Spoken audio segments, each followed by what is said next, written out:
Right, here we are in our first ACT essay prompt. Okay, we're going to be using two essay prompts throughout this course. This is what I'll be calling prompt 1, which is the intelligent machines prompt.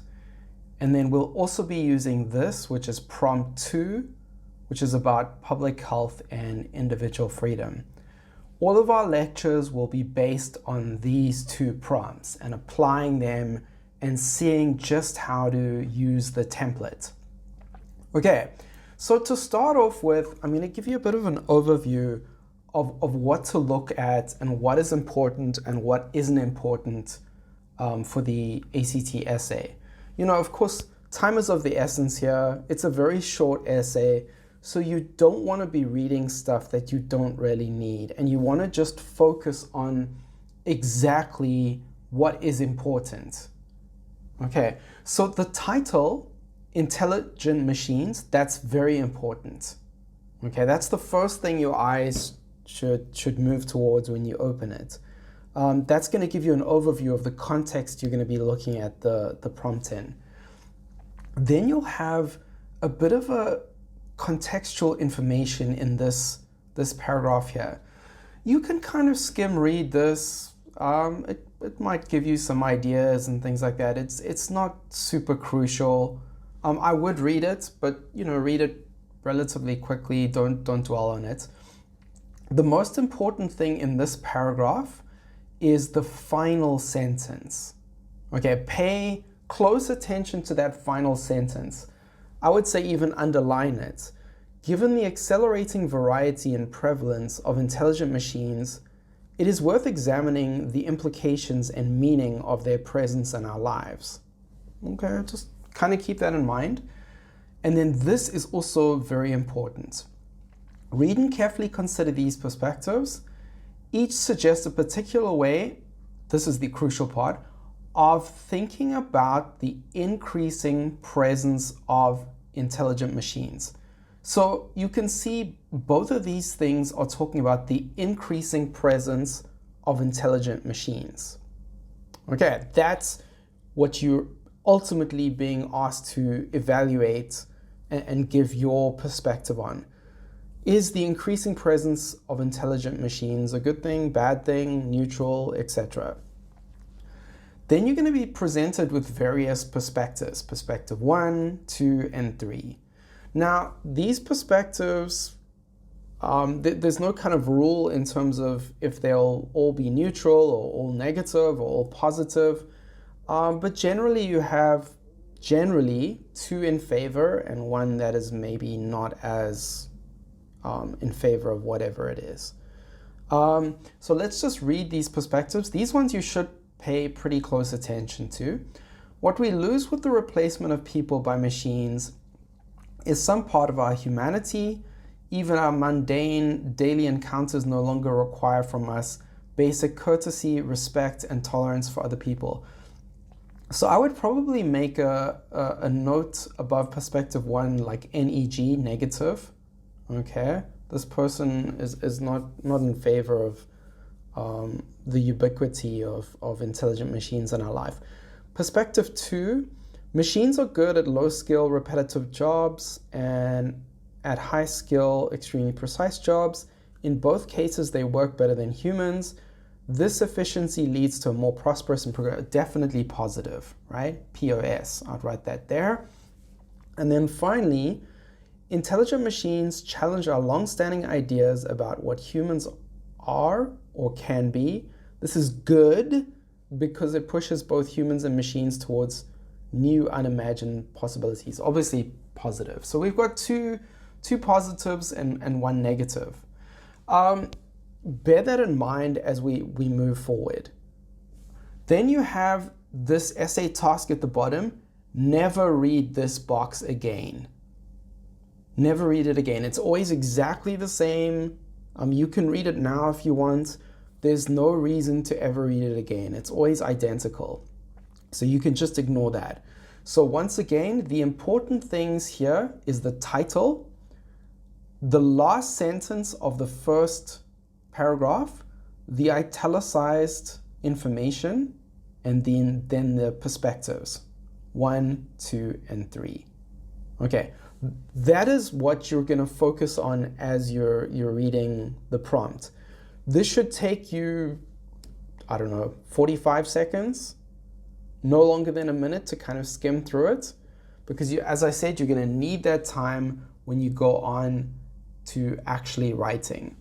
Now, what are you doing after you've read that? Well, the first thing you're going to do is you're going to kind of come up with something like this. Okay, obviously this will all be in your mind. You don't have to, physically write it down, but it's going to help us when we're writing our essay. Okay, so the first thing is the keyword. It's about intelligent machines.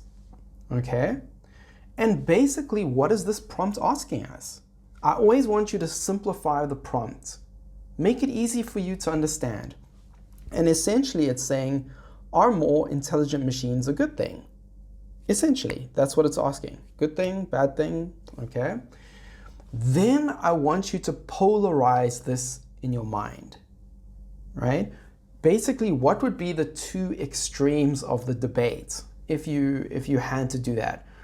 The one extreme would obviously be greater technology in our lives is a good thing, right? Versus humans doing as many tasks as possible, right? Not many machines in our lives.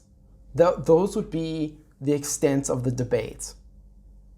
Either greater technology in our lives, or no, let human beings do as many things as possible. And then the thesis, which I came up with now, would be to embrace this new world of technology. Don't worry too much about the thesis for now, because that's also going to depend on the body paragraphs that we come up with. Okay, let's have a look at prompt 2 and go follow the exact same process. And I'm going to try and do it in a way which is more realistic. Okay, so perspective 2, again, skim read this and then focus on these last sentences here. In a society that values both health and freedom, how do we best balance the two? How should we think about conflicts between public health and individual freedom? It's the battle between public health and individual freedom. Read and carefully consider these perspectives. Each suggests a particular way of thinking about the conflict between public health and individual freedom. Public health, individual freedom. Okay. Then we have perspective 1, 2, and 3. Our society should strive to achieve the greatest good for the greatest number of people. When the freedom of the individual interferes with that principle, freedom must be restricted. Okay, so this person is more on the public health side of things, right? They think an approach which is more in favor of public health is better. So I'd probably put PUB there or something. Perspective 2, nothing in society is more valuable than freedom. Perhaps physical health is sometimes improved by restricting freedom, but the cost to the health of our free society is far. I mean, obviously, this guy is very pro-freedom. Okay, he says it's irrelevant if it improves people's health. Freedom is the most important thing in society. Perspective 3, the right to avoid health risks is a freedom too. When we allow individual behavior to endanger others, we've damaged both freedom and health. This guy is more like perspective 1. He's more in favor of following a public health style of doing things. Okay, so again, how do we use that information? Well, the key words are public health and individual freedom. Then to simplify the prompt is, should people have complete freedom to do whatever they want? Right? Or should we control it? And then if we polarize it, on the one side, it would be allowing people complete freedom to do whatever they wanted, right? That would be the one side of the debate. Versus, no, we need to limit freedom to protect human health. Those are the two extremes of the debate. Then the thesis, which I came up with, would be respecting complete individual freedom is the correct path. So I'm going to go with a pro-freedom approach. I'm going to say that nothing's more important than individual freedom. Again, don't worry too much about the thesis because it's going to be influenced by our body paragraphs later, which we'll get into later. What I want you to be able to do now is the keywords, simplify prompt, and polarize. Those 3 steps, I want you to understand exactly how to do it, because why? That's going to influence the way we're going to write our introductions. So let's have a look at the actual introductions now. First, I want to read to you my introduction for the intelligent machines prompt, and then I'm going to show you exactly how I constructed it and just how easy it is to make once you've done those steps with the keyword, polarize, etc. The challenges created by the debate on intelligent machines should not be underestimated. In the ever-evolving world we live in, questions regarding intelligent machines pose a conundrum to all those who are concerned for the future. At the very heart of the discussion regarding intelligent machines are important considerations regarding social innovation, personal freedom, and economics. The decision to either pursue a world where intelligent machines dominate or one where humans undertake most of the work in society is indeed important. For whichever option is selected will likely have far-reaching repercussions. On the one hand, there are those who say we lose some part of our humanity when we replace humans with machines. On the other hand are those who believe that machines are good at low-skill, repetitive jobs and at high speed, extremely precise jobs.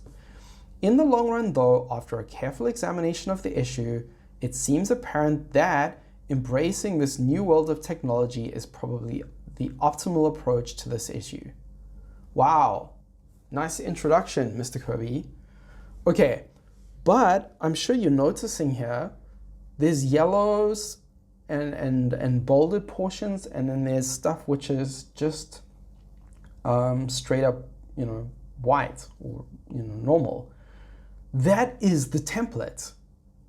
Okay, you're going to be able to use this template here for any prompt they give you in the ACT. It's that durable. Okay, I'm going to explain to you how it works now. This portion here, which is not highlighted, right, which is not yellowed, this portion you're going to memorize perfectly, right? Then the yellowed portion is what you're going to fill in and change each time. So the challenges created by the debate on main issue being intelligent machines, right? And then intelligent machines again.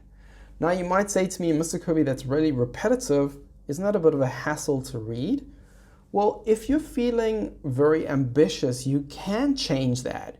You could make it, for example, in the first thing, you could say intelligent machines, and in the second thing, you could say something like technological innovation, and then in the third thing, you could mention something like artificial intelligence or something like that. But if you want to change things, make sure you are very good at finding idiomatically correct words that fit in there. What I've created here with this template is a perfect way of following and writing an introduction which doesn't contain any sort of grammatical or other errors. So that's what I'd like you to follow.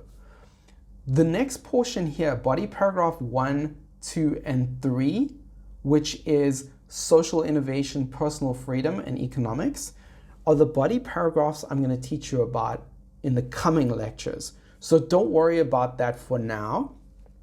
But obviously, for example, if you were going to write a body paragraph on social innovation, you'd put that in there. And if you were going to write, just one more on economics, you'd put that there. And then you'd drop the personal freedom one, etc. So very durable. And then the decision to either pursue option 1 or option 2, this is the part where I told you guys to polarize the debate, right? The decision to either pursue a world where intelligent machines dominate, right, where there's lots of intelligent machines, or one where humans undertake most of the work in society. That's the other side, right, where we don't have many machines and humans are doing most things, is indeed important. Then the final part here with perspective and alternate perspective, you can see I've just taken from the perspectives. On the one hand, there are those who say that we lose some part of our humanity when we replace humans with machines. There you go. That's from perspective 1, right? Because, you know, the ACT wants you to evaluate the prompt, so it's important to show them that you've actually thought about it, right? And then this part about machines are good at low-skill, repetitive jobs and in high-speed, extremely precise jobs is taken from perspective 2. So obviously you would like in that portion perspectives that are a little bit different, because, you know, you can't say on the one hand, on the other hand, you know, when they're pretty similar. Although it's, you know, it's not a disaster if you do it. It's better if you can find the two sort of perspectives that are different in the prompt. And then finally, we have, in the long run though, after a careful examination of the issue, it seems apparent, and then we have our thesis. That embracing this new world of technology is probably the optimal approach to the issue. Again, we're going to come back to making theses later once we've done all our body paragraphs.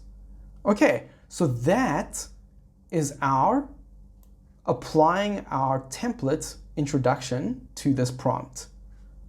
Let's see it with the second one.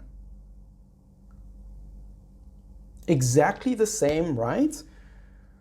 The first 3 are the keywords, right? You can see in this one, I'm just going to do a 2-body paragraph essay because I'm going to talk about social innovation in economics. Then the polarized portion of the debates. On the one hand, we can either have complete individual freedom, or on the other hand, we can have restrictions to individual freedom for the purpose of public health, right? Then we have our, you know, a paraphrase / quotation of our perspectives, which is this part here, and then this part here. And you can have a look back at the prompt and see how we've done that. And then finally, we have our thesis. Ta-da! And you can see if you read this, it makes sense and it's extremely durable and it makes you look well read and that you've really considered the prompt that they've given you. Okay. The next thing I'd like to show you is an alternate version of the introduction. It's based on the same idea, but all I've done is paraphrase and used different vocabulary, right? Use synonyms and things like that in order to do it. But it essentially follows the exact same pattern, right? With the 3-step main issue, main issue, main issue, then introducing our body paragraphs, then option 1, option 2, which are the polarization of, you know, whatever the topic is. Then we have our 2 perspectives, and then finally our thesis. Okay. And then I've given you, same again here, you can read through this yourself, 2 sample introductions, one for prompt 1 and one for prompt 2. So guys, if you would like to create your own introduction template, go for it. Go for it. But make sure that you have these essential elements in it. The main issue, the body paragraphs, the 2 options, the 2 perspectives, and then most importantly is the thesis. You must have that, okay? But preferably you'll have everything. What's very important is that your introduction makes a good first impression. That's why we do it this way. Because imagine you're an ACT grader, you're reading, you know, many essays a day, right? you're going to be deeply influenced by the introduction. It's going to show you, it's literally your first impression. It's going to show you if this kid is going to go in a direction that you're going to like. Okay, so make sure if you create your own template that you're doing that you're achieving that. And this all stems back to this, right? This is what you need to practice. Finding the keyword, simplifying the prompt, polarizing, and then creating a thesis based on what you're going to write your essay on. And you can see all of it is very simple, right? Simple is best. There's no need to get highly complicated here. Make sure you are following this format. Okay. This whole process, I'm talking about reading and creating this kind of idea here, should take you no longer than 2 minutes. It should be very quick. Okay, so put a timer out on your table, get a couple of prompts, read them, practice, where's the keyword? How do I simplify this prompt? How do I polarize? What's my thesis? Okay, and once you've done that, boom, boom, boom, you're all good to go. Then, of course, you've memorized your template for your introduction, and all you're doing is you're plugging that in, right? Memorize this template perfectly, word for word, period for period, comma for comma, you know, leave nothing out. Okay, great. I hope that was a nice, powerful intro. You can see this is very practical, the lectures we're going to be doing. I'm not leaving anything to theory. Everything will be durable and applicable and practical. So in the next lecture, we're going to talk about the first body paragraph. Great, I'll see you guys then.